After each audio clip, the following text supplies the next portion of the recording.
áttu mig.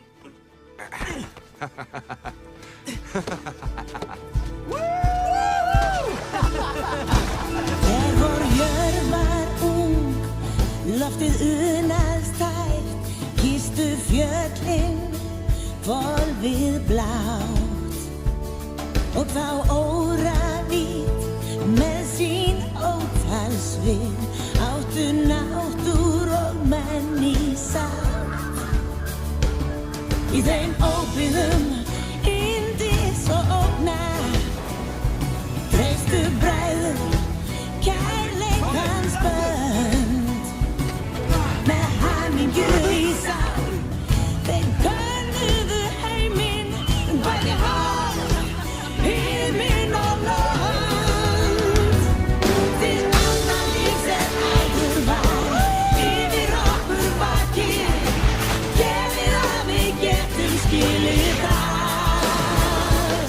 Að öll við erum bræður, ein ætt yfirleitt, ekkert dýr af öðru skildi og ríki beit, að því öll við erum ein.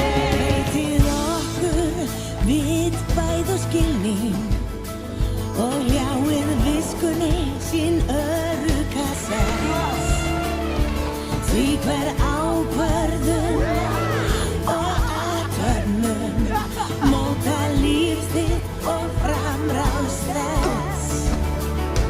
Svo við skiljum þann auð við eigum, af því oft villir jörðin okkur sín. Bak við hólfvegg og háls er hæð ennþá hærri, ferðalög kalla enn aðra för. Fyrir annað líf sem áður var, yfir okkur vakir, gefið að við getum skilið það. Að öll við erum bræður, ein ætt yfirleitt, ekkert dýr af öðru skal og ríki beit, að því öll við erum ein. Kenai, ertu ekki spenntur að fá andasteininn í dag? Það ekki steinn, heldur lífstáknið mitt. Já, ég fæði líklega sverðtannatíkur fyrir hugrekki, eða styrk, eða gjörfuleika. Þið vitið, eitthvað sem hæfir mér. Já, þú ert sko sannarlega heimskur og höfuðstór, en passaðu bara að binda körfuna almennilega. Vertu rólegur. Það kemst engin björn nálægt þessum fisk. Heyrðu, bitt hana bara. Þetta er bara. Hún er komin! Jæja, Tanana er komin! Kenai, flýttu! Tanana er látið að hafa kálfið!